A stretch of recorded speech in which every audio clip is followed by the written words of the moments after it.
गगन की मिसालें अब हमें साहित्य की किताबें या पुराने फिल्मी गीतों में ही मिलती हैं, क्योंकि ज्यादातर शहरी क्षेत्रों में अब साफ हवा और नीला आकाश कम ही दिखाई देता है।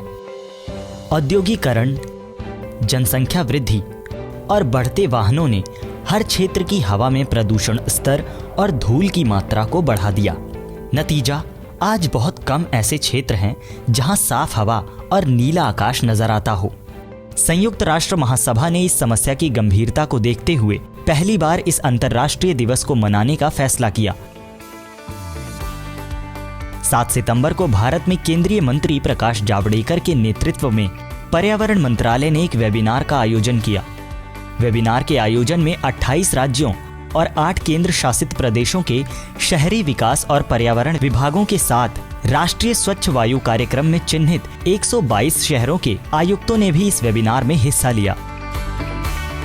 केंद्र ने एक नेशनल क्लीन एयर प्रोग्राम शुरू किया। नेशनल क्लीन एयर प्रोग्राम के तहत करोड़ों रुपए 122 शहरों को अपना सिटी स्पेसिफिक प्लान बनाने के लिए हमने भेजे हैं, क्योंकि हर शहर के कारण अलग है। कहीं इंडस्ट्री ज़्यादा है, कहीं व्हीकुलर पोल्यूशन ज़्यादा है, कहीं डस्ट पोल्यूशन ज़्यादा है, कहीं वेस्ट से निकला हुआ प्रदूषण ज़्यादा है। तो जैसे जिस शहर की तबीयत है प्रदूषण की, वैसे इलाज करके ये हमें एक अच्छे शहर में परिवर्तन करना है, प्रदूषण में कमी लानी। कार्यक्रम में अंतर्राष्ट्रीय और राष्ट्रीय महत्व के पर्यावरण सुधार समाधानों पर लंबी चर्चा की गई और प्रदूषण स्तर को कम करने की अपनी प्रतिबद्धता को दोहराया गया। केंद्रीय मंत्री ने सरकार द्वारा देश में प्रदूषण का स्तर कम करने के लिए पिछले कुछ वर्षों में किए गए उपायों की जानकारी दी। इनमें राष्ट्रीय स्वच्छ वायु कार्यक्रम और राष्ट्रीय वायु गुणवत्ता सूचकांक, उद्योगों के लिए उत्सर्जन मानक बढ़ाते हुए BS6 ईंधन मानक लागू करना, जाम की समस्या दूर करने के लिए सड़कों का निर्माण और इलेक्ट्रॉनिक वाहनों पर विशेष बल देना जैसे उपाय शामिल हैं। श्री जावड़ेकर ने वेबिनार के दौरान राष्ट्रीय स्वच्छ वायु कार्यक्रम के अंतर्गत गतिविधियों की प्रगति की समीक्षा भी की।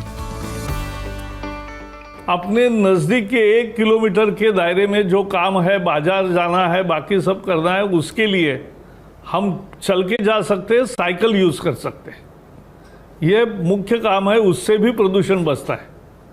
दूसरा काम करना है कि save water, save electricity, solar बिजली का निर्माण, ये भी काम कर सकते हैं। इलेक्ट्रिकल व्हीकल, पब्लिक ट्रांसपोर्ट का उपयोग, कार पूल करना, कंजेशन को टालना। एक हाथ रोड अगर कंजेस्टेड है तो थोड़ा चक्कर लगाएंगे चलेगा, लेकिन प्रदूषण कम होगा।